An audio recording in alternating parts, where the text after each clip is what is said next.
Այսինքն Ռուսաստանը մոռացել է նաև նոյեմբերի 9-ի համաձայնագիրը։ Ռուսաստանը հիշում է, բայց այս պահին երևի թե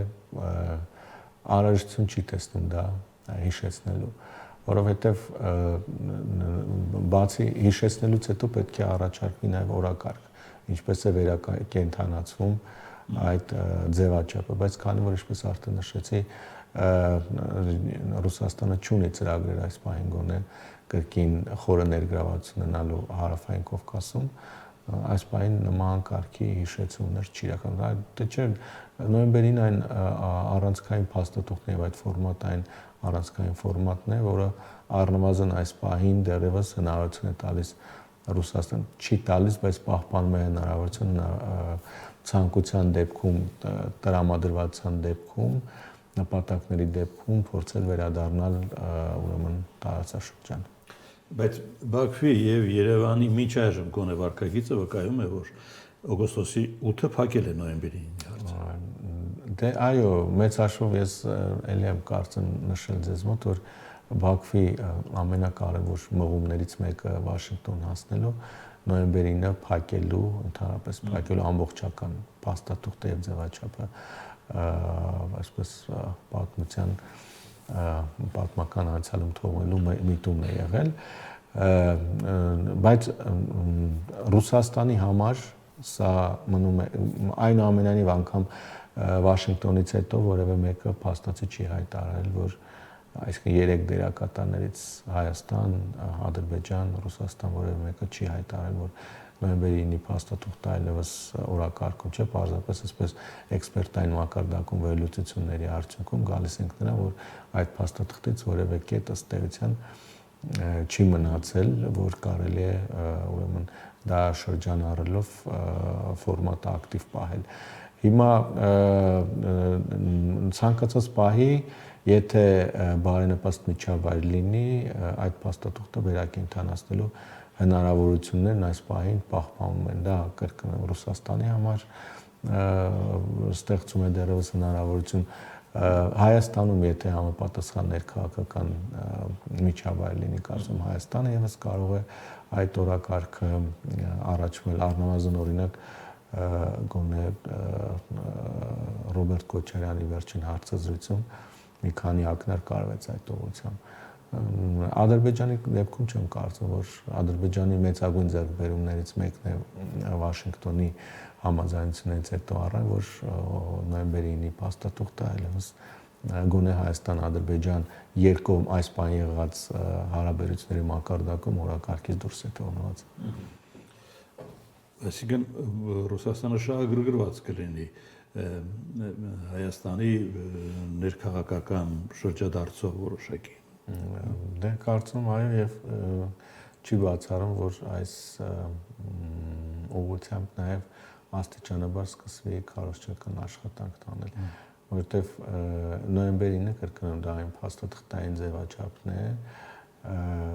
որը թույլ է տալիս Ռուսաստանին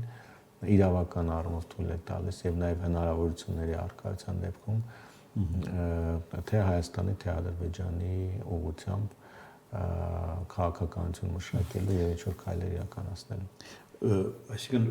Հայաստանի նախընտրական օրակարգում կձևավորվի հստակ քաղաքական ուժ, թեև մենք գիտենք մոտարապես ովքեր են հարում այդ կոնցեպտին, վերադառնալ նոյեմբերի 9-ի, վերադառնալ ռուսական ազդեցության։ Դա ավելի լայն կոնցեպտով կարծում եմ, որ կներկայացվի Արցախի հիմնախնդրի հետ կապված, այսինքն Արցախահայերի վերադարձի հնարավորություն, անվտանգային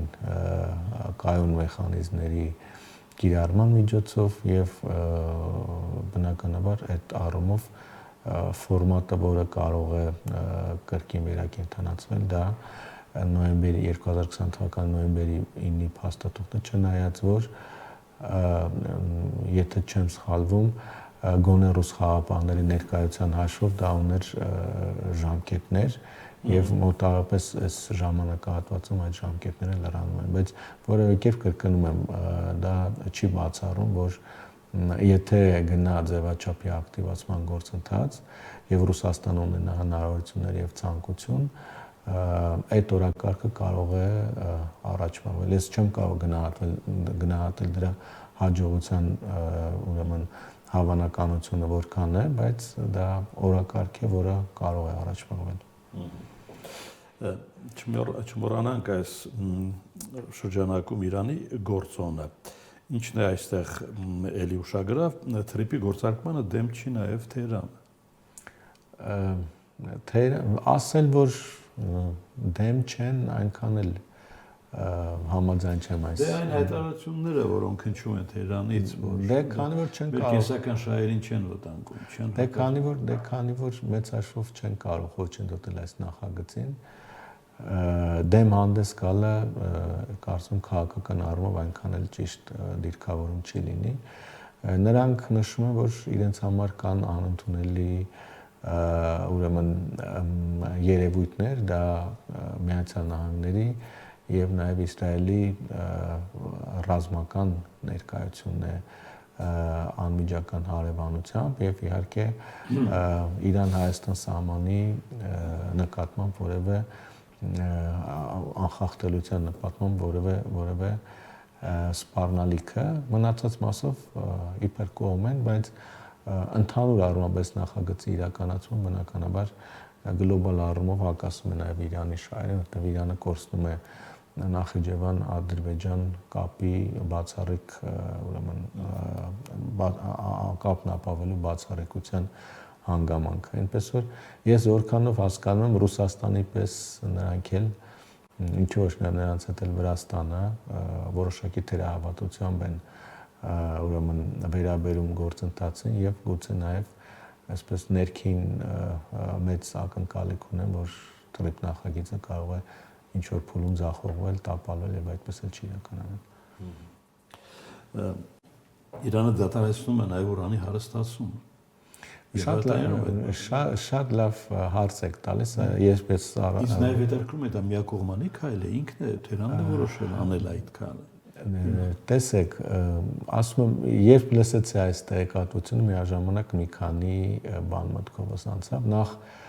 գուցե այս հայտարարությունը այս պահին նրա համար է,